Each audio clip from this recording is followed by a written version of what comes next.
Ladies and gentlemen, thank you for watching. We are here to talk about the similar independence movement across Africa that succeeded despite all the hurdles, despite all the difficulty that they face along the years. They keep fighting for their independence, and today they are all independent countries. We'll be giving an example from Eritrea, South Sudan, and Somaliland, who had similar, if not almost the same way of occupation that they face, like Southern Cameroon, Ambazonia today, where they had to say, okay, enough is enough. We are tired of this union. We want our separate ways. And that is how it happened until they went their separate ways. Okay, so today we are here to give that those examples of what happened and how it transpired. Okay, thank you for watching. We'll come back after this video about Paul Biya and how the other media describe him, who is a dictator and has put Southern Cameroon in this bondage that they are today. Okay, take a watch of this.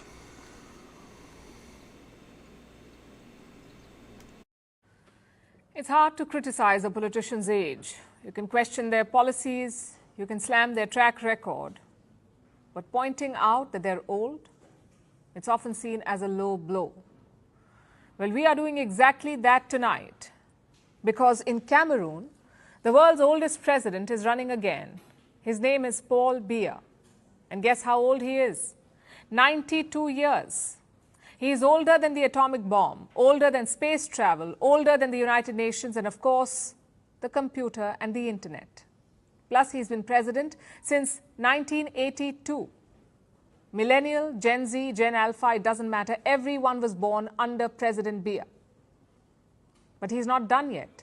Last week, he announced his intention to run again. The elections are scheduled in October. Cameroon elects presidents for 7 years, and Paul Biya is the favorite.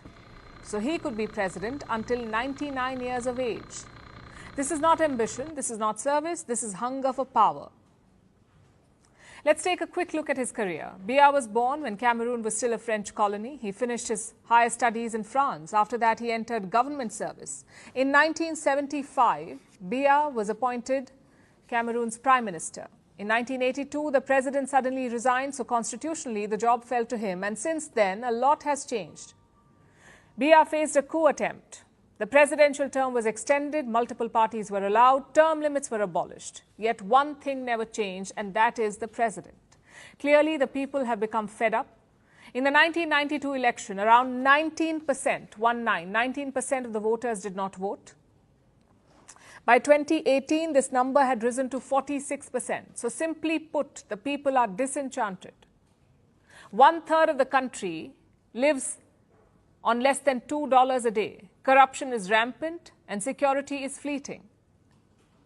So how does Biya win every time? Because he controls the game. The Election Commission is headed by his ally, so the game is rigged in his favor. Apparently, his biggest challenge this time is the young voter. I wonder why. Cameroon's median age is 18. Around 60% of the population is under 25 years of age, so naturally there is a gulf. His team is using social media to reach out to young voters, but most are not convinced. They don't even care about the process anymore. And this problem is not limited to Cameroon. Africa itself has so many examples. Zimbabwe had Robert Mugabe. He ruled from 1980 to 2017. That's 37 years of uninterrupted rule until he was forced out. Equatorial Guinea has had the same president since 1982. I'm bringing this for you to understand the kind of president, the kind of dictatorship that Southern Cameroon, Ambazonia found itself. Okay, Eritrea, South Sudan, Somaliland had the same regime until they had to fight for their freedom and their recognition and independence. Eritrea had the same difficulty. They faced the same challenges, the same dictatorial regime that they were under. The ruthless regimes that they had to fight for their freedom. Imagine what happened in Eritrea, what happened in South Sudan, what happened all this. Okay, Paul Biya is the first presidential candidate in contemporary politics, okay, who declared his candidacy via a social media post, submitted his application through a middleman, got validated, and won 2 separate court cases in the Constitutional Council without uttering a single word. You understand? You know, in other words, zero verbal articulation throughout the respective process. You know, he is so this, I got this, someone is sending this. He said he is equally the only living despot whose palace has granted audience to over 12 groups pledging their unflinching support to his candidacy without setting their eyes on him. Mr. Paul Biya will leave behind echoes of memories that will continue to traumatize Cameroonians decades after his demise. Someone sent this to me. See, this is what we're talking about. People went to the palace, Unity Palace, chiefs, fonts, all these bishops, but they did not see Paul Biya himself.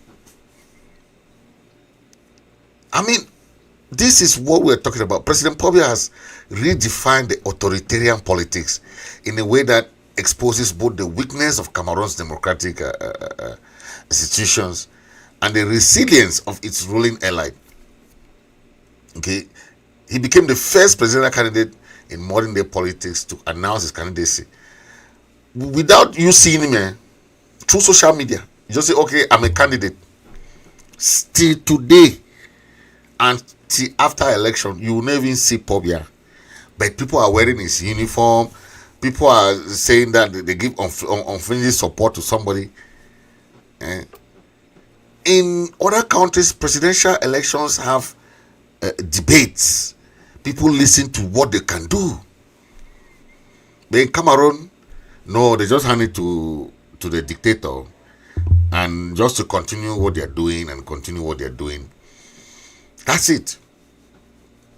That's how politics is run in Cameroon, where they just hand it to the president. Now it's 7 years, every 7 years, every 7 years. He's there for 43 years, and he's 93 years old. By the 7 years, he will be 100 years. And they'll still give him again for another 7 years, just like that. I'm giving this because for you to understand the kind of government that has held the people of Southern Cameroon spellbound. Okay?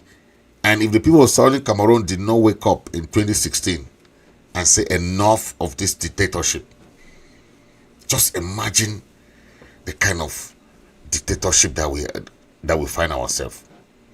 Okay? A country that cannot help its own self. Cannot help its own self. He doesn't even know what is going on. People are saying that, oh, he is alive. Some people are saying, okay, but he doesn't even know what is going on. Because if someone knows what is going on, at least you can say, okay, let's give him a try. Biya doesn't know what is going on. He's just there seated, and people are running the country for him. The country is ruined because of all this mismanagement and all these things going on in that country. And people are saying, oh, it's okay. But the example of Eritrea taught us a lot of lesson. Okay. Today, I'm going to read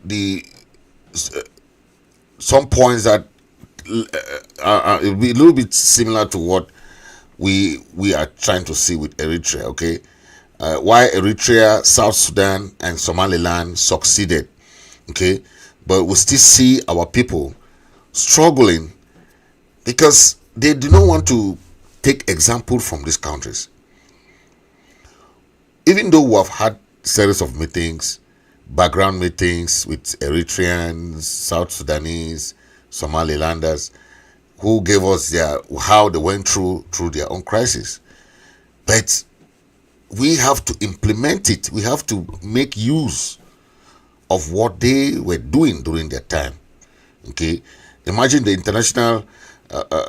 So, the first point that I want to bring up is the part of the international recognition and support. First, the international recognition was key.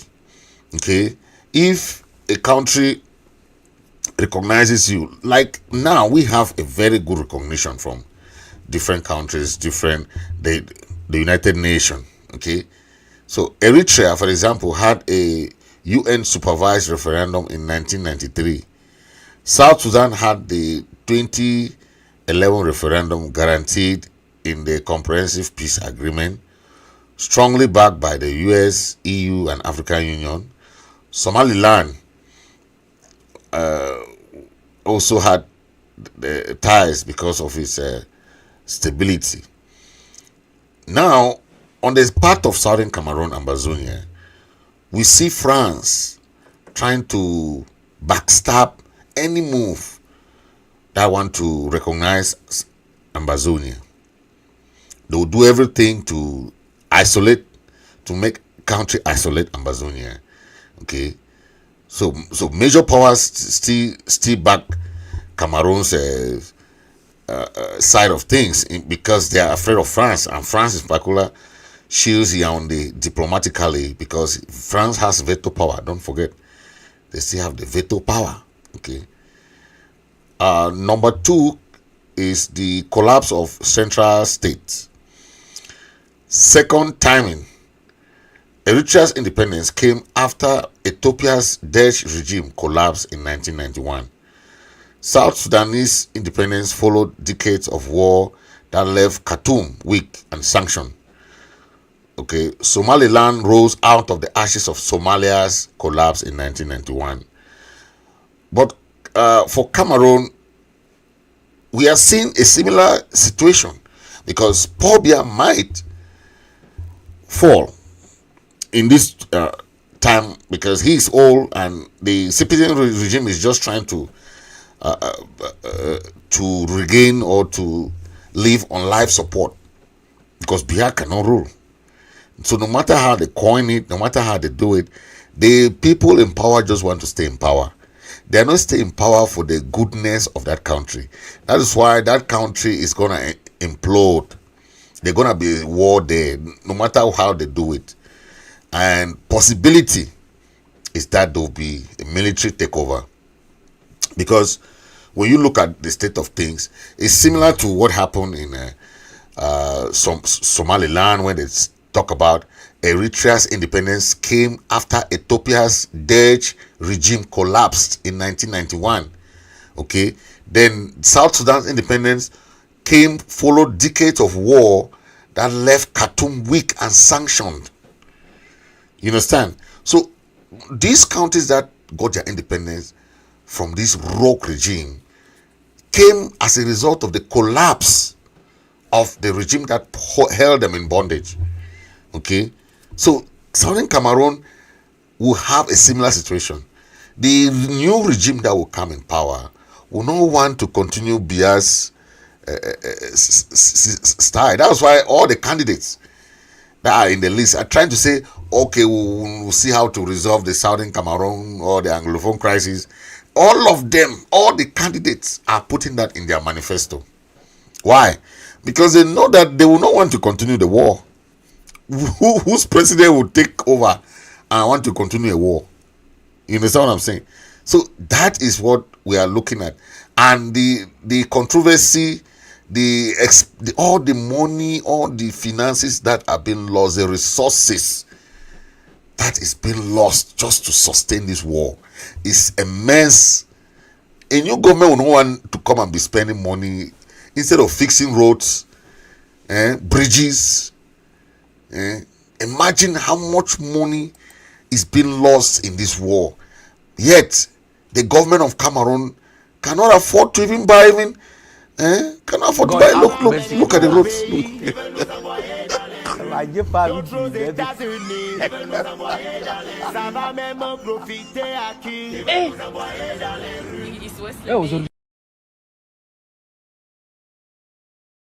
God have mercy upon us.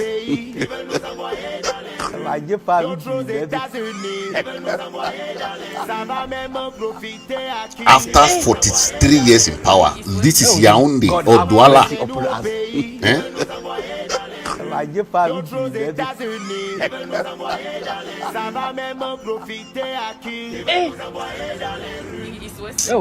God have mercy upon us.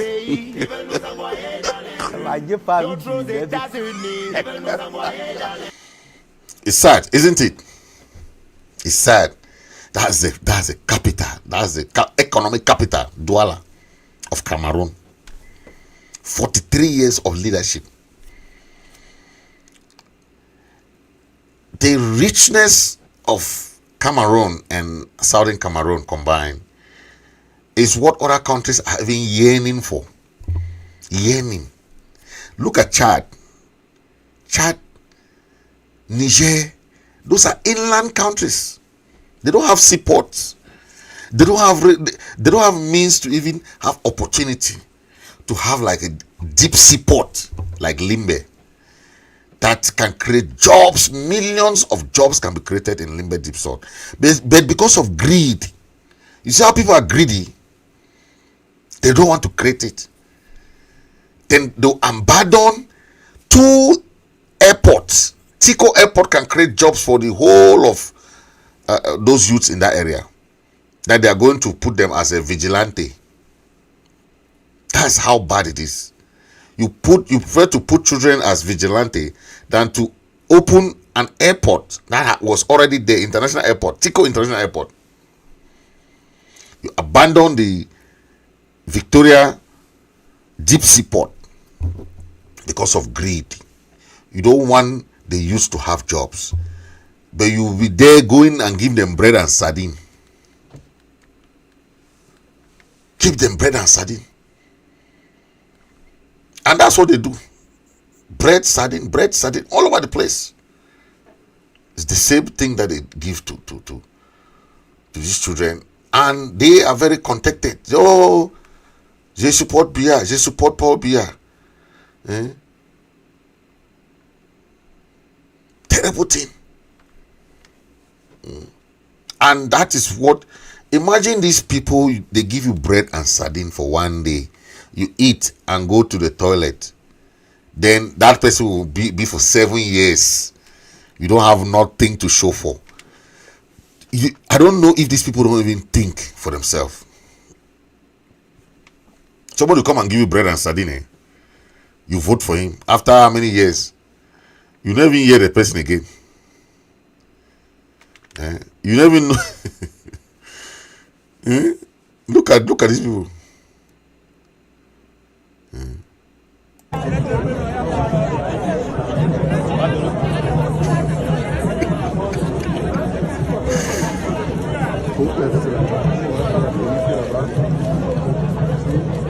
Hey.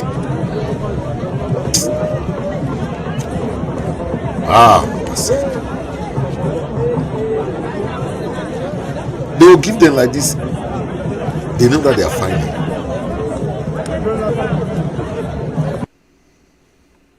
Bread and sardine. They are giving them bread, take sardine, bread. And that's all they will have. Then they will go and vote now. Probably win again for 7 years again. And that's it. They don't think about the future. They think about immediate gratification. That's a country that has held Southern Cameroon spellbound. And when the people of Southern Cameroon rise up, don't be surprised. False promises. During election, they'll come, oh, want to build bridges, want to build this, want to build this. You ask them, have they built their own bridges in their villages? Have they built their own bridges? This is look. Somebody going to campaign. Look at the stick. That's a tree that has been put across. There's no bridge. Going to a village, you're going to campaign.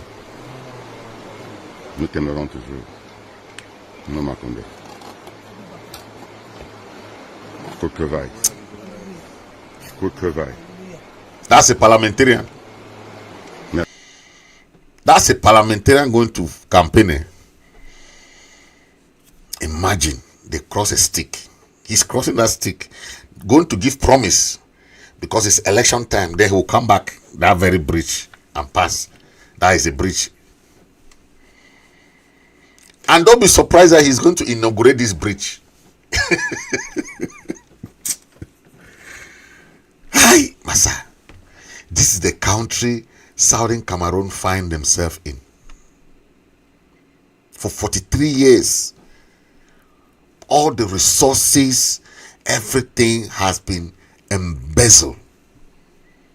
That's why today, Southern Cameroon cannot be proud of anything. Not be proud. Then they'll come and say, okay, they want to build this thing. They want everything is promised, and nothing is done. Nothing. See, this is one. The Minister of Health Minister promises restart of Boya Referral Hospital construction. How many years do you take to build a hospital? Before we joined Land Republic of Cameroon, we had hospitals in government hospitals. We had regional big hospitals, but because the hospital were abandoned and crumbled, this one is coming out abandoned for 7 years. The Boya Referral Hospital project may finally resume. Resume where? Resume where? At least according to the Minister of Public Health, Dr. Mamadou Malache, who was in Boya on Friday, just weeks before presidential election. The minister's announcement, coming barely 2 months to the polls, has stirred debate over whether this is a genuine move or another political stunt to canvass support for President Paul Biya. This is what they do during election. What does it take to build a hospital? What does it take to build an airport? What does it take to build a seaport? What does it take to build a railway that can connect people, means of transportation? Somebody can stay in Kumba and work in Limbe. Somebody can stay in Kumba and work in Bamenda if there is a fast railway station. How our people are not thinking fast? Underdevelopment is killing people because of greed. Everything people want to put in their pocket. They're not thinking about developing all the resources. Where are they going? All this money that is coming from the almost 60 to 70% of the revenue of Cameroon comes from Southern Cameroon. Where is that money going? CDC, which all we know, we all know is the second highest employer after government. Imagine, second highest employer is CDC in Southern Cameroon. Where are this money going? All the resources, the timber, we know is Frank Biya, Paul Biya's son, that's controlling timber. Where are all this money going? Where are this money going? Let's start asking questions.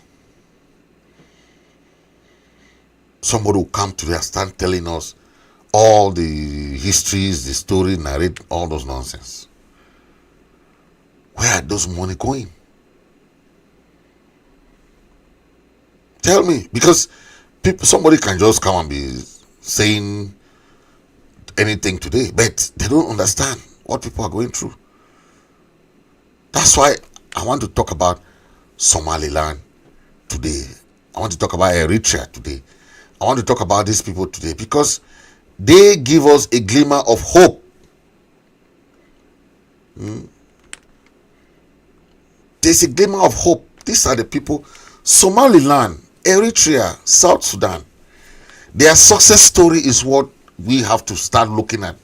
How did they succeed from these rogue regimes that held them spellbound?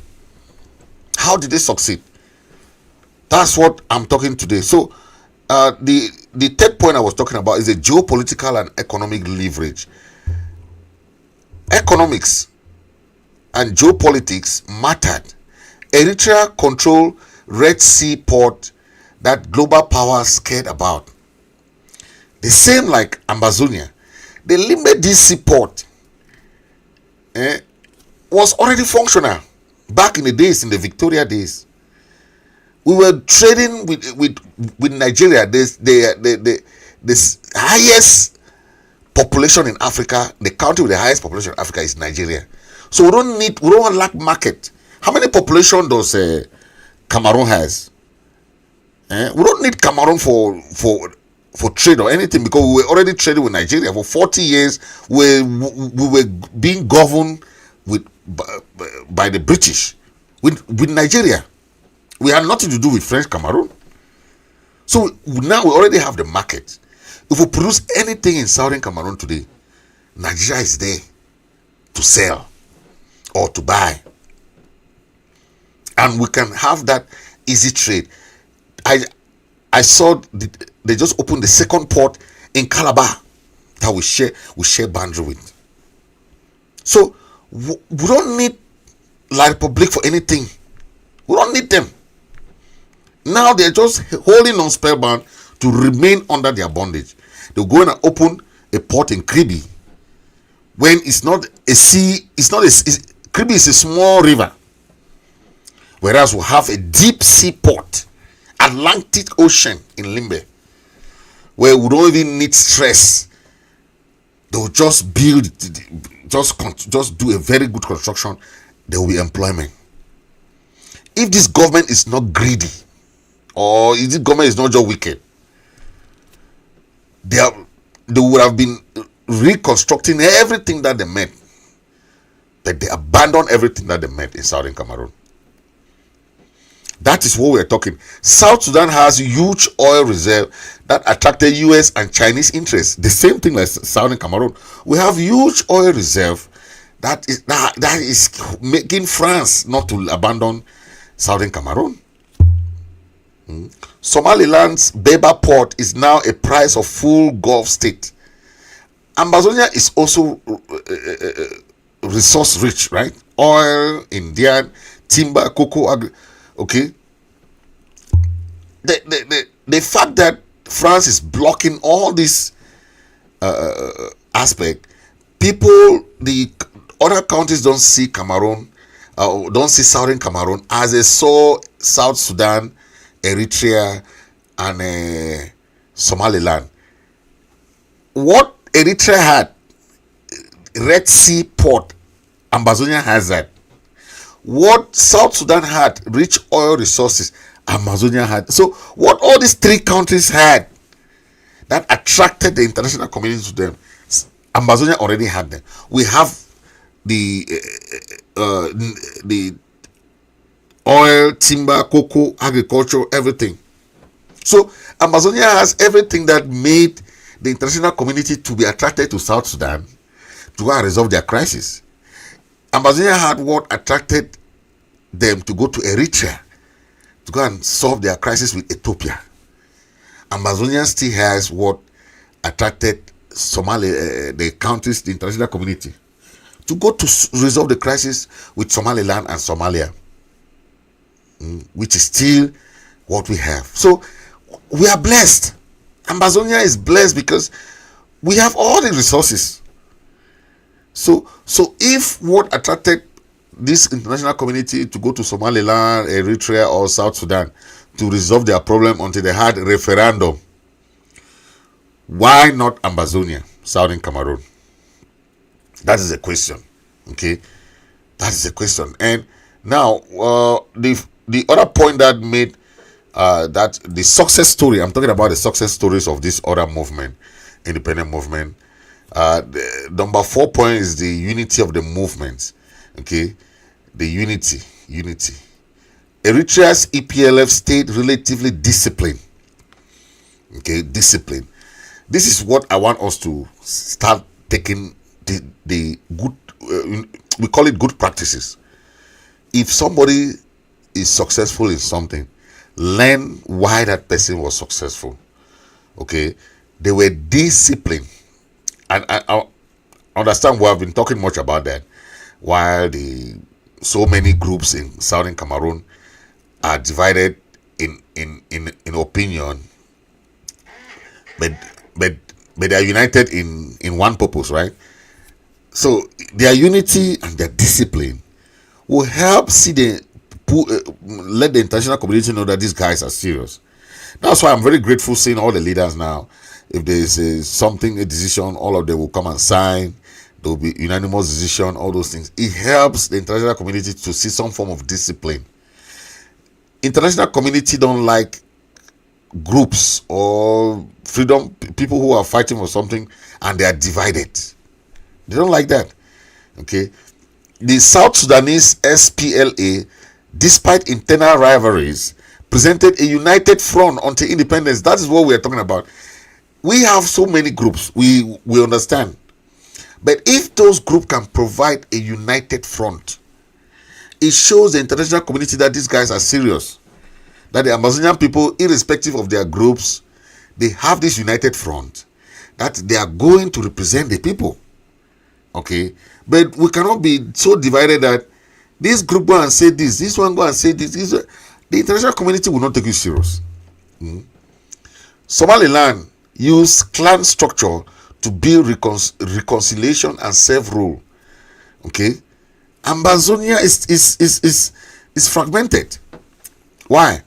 Different interim governments, self-declared president, and rival armed groups weaken credibility. The lack of unity delays international sympathy.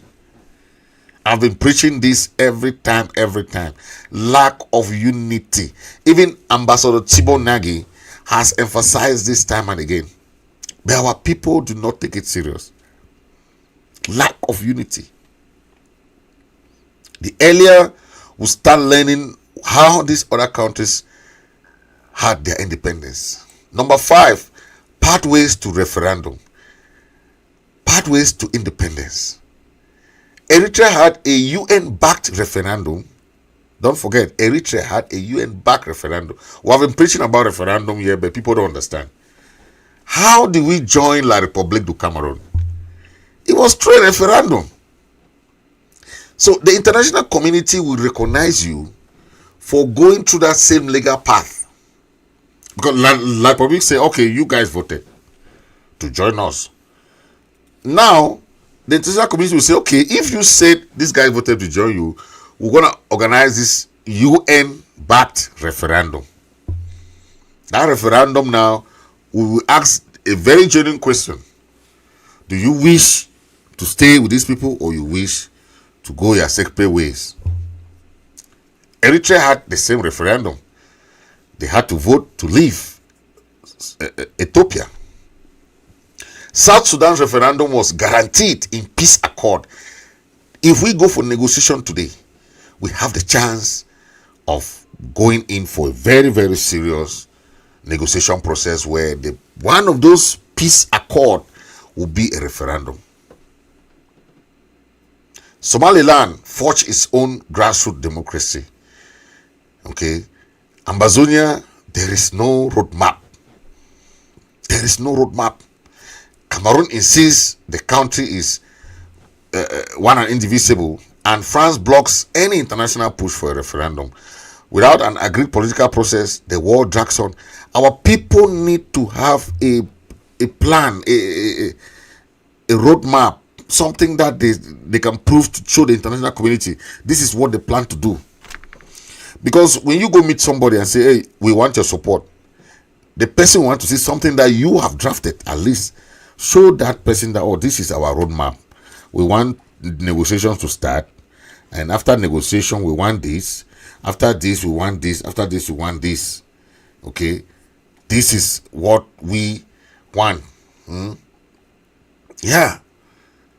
So all these three countries had very, very different way that they had to drag to their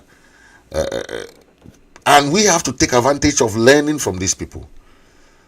What happened in Eritrea? Eritrea got her independence from Ethiopia in 1993. Okay, the long arm struggle. Okay, the Eritrean People's Liberation Front fought a disciplined, organized 30-year guerrilla war that systematically weakened Ethiopia's control. So the more this struggle continues, the central government of Cameroon cannot hold. It cannot hold. Imagine how many years Eritrea fought. So some people think that, oh, they are tired. This is 9 years. We have not even...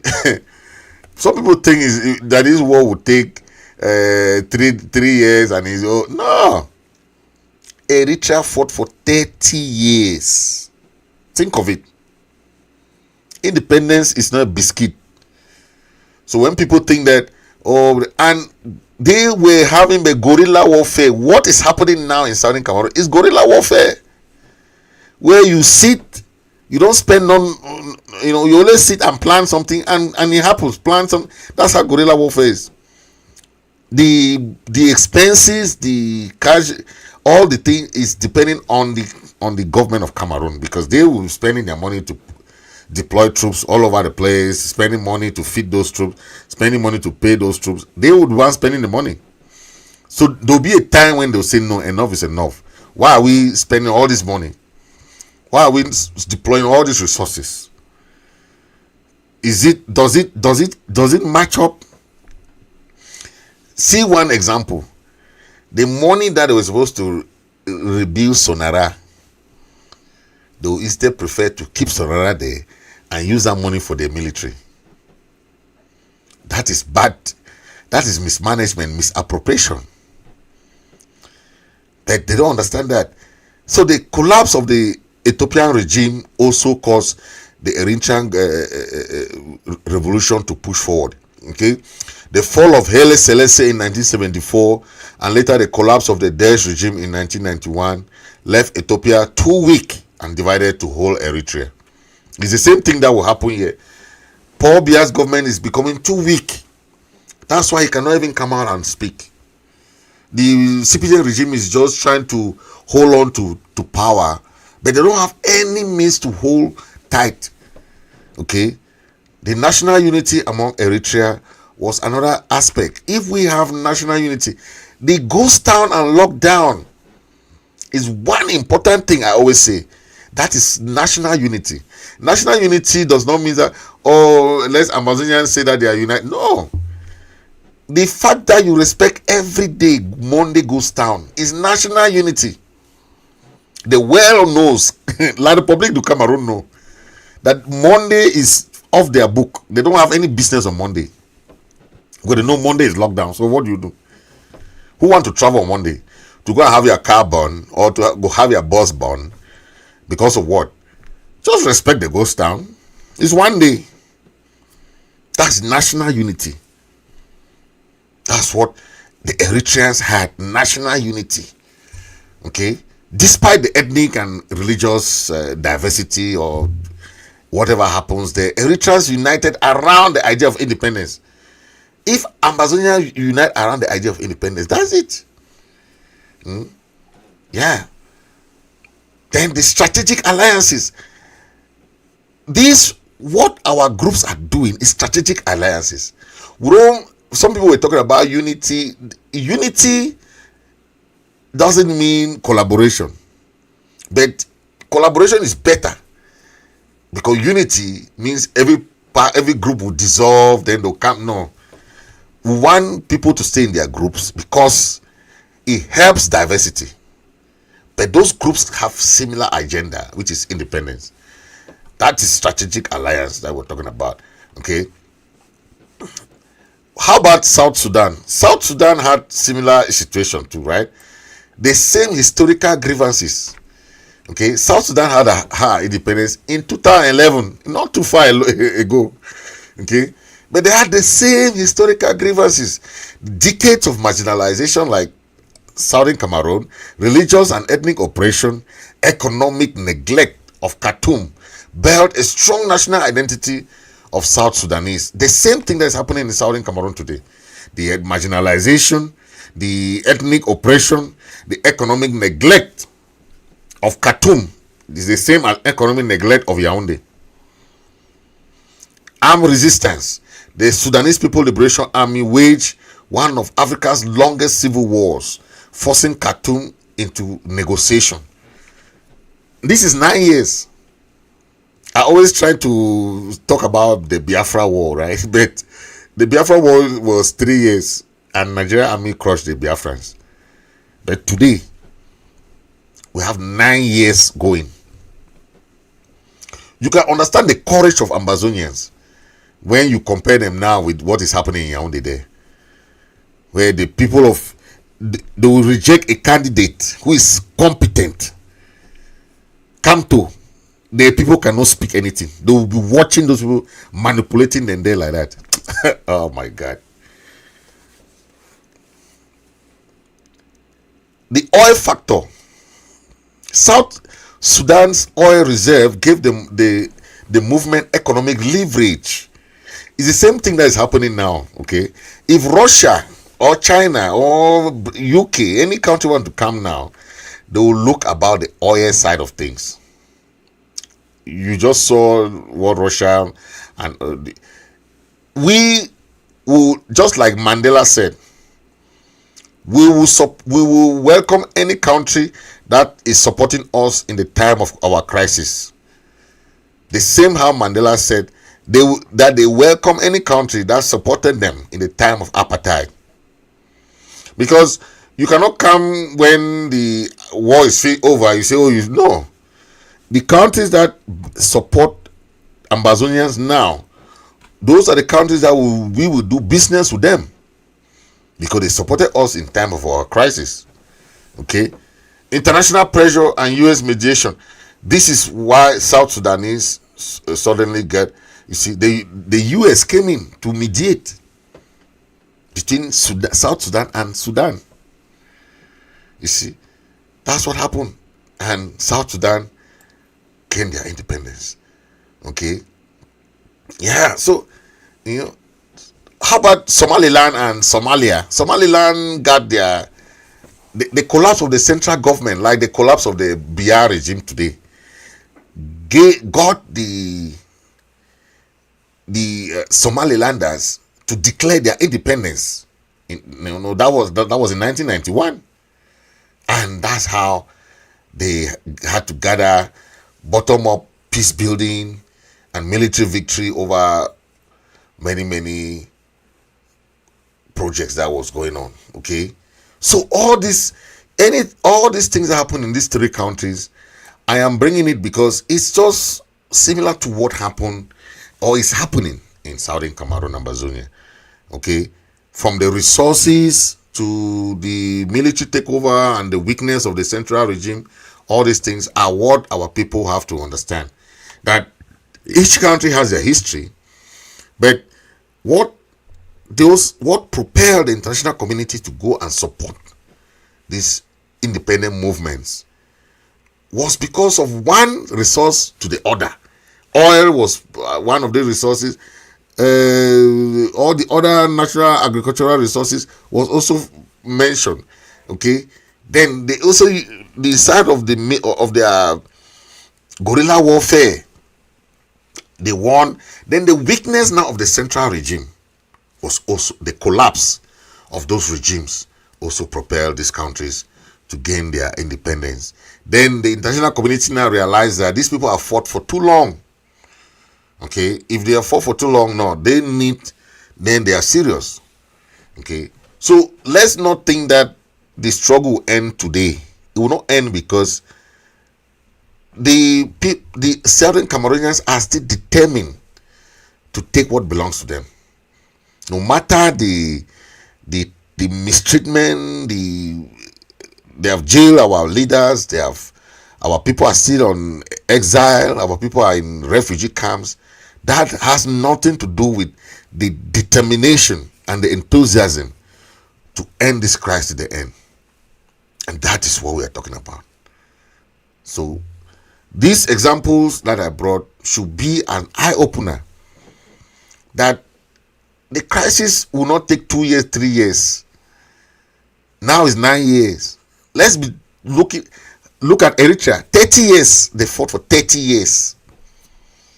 Look at South Sudan. Look at Somaliland. Those examples will go and revamp your brain to forget about calling people name here and there, calling this one, blaming this one. No. The former one American president, I remember the quote, ask what you have done for your country, not what your country have done for you. Because you have a responsibility to play a role for the independence or the recognition of your country. Thank you for listening. God bless you. Please make sure you share, you hit that subscribe button. You make sure you do everything so that I'll be coming on air to discuss our struggle. Okay, we have a long way to go, and until we reach that finish line, it's a never-ended something. Eritrea, South Sudan, Somaliland ended up in a referendum where the international community say, okay, decide, allow these people to decide what they want. That's what happened, and they had to decide, and they say, okay, we are tired of this thing. We go our separate ways. I'm just saying that our case might happen like that. Our case might not happen like that, because not all countries went for referendum. Okay, not all countries went for, but at least there must be a negotiation process. Okay, and we have seen along the years that the Cameroon government is not ready for negotiation. Okay, they want to use their military. They believe that their military will crush the Ambazonian people in their land. But all this example will tell you that the more you resist for a long time, the central government will collapse. The money they spend, the resistance, everything, the armies are getting tired because they will not be capable of doing staying too long. So let's keep resisting to save our people, save our land, and save our future. Thank you for watching. God bless you. God bless the people of Southern Cameroon, Ambazonia.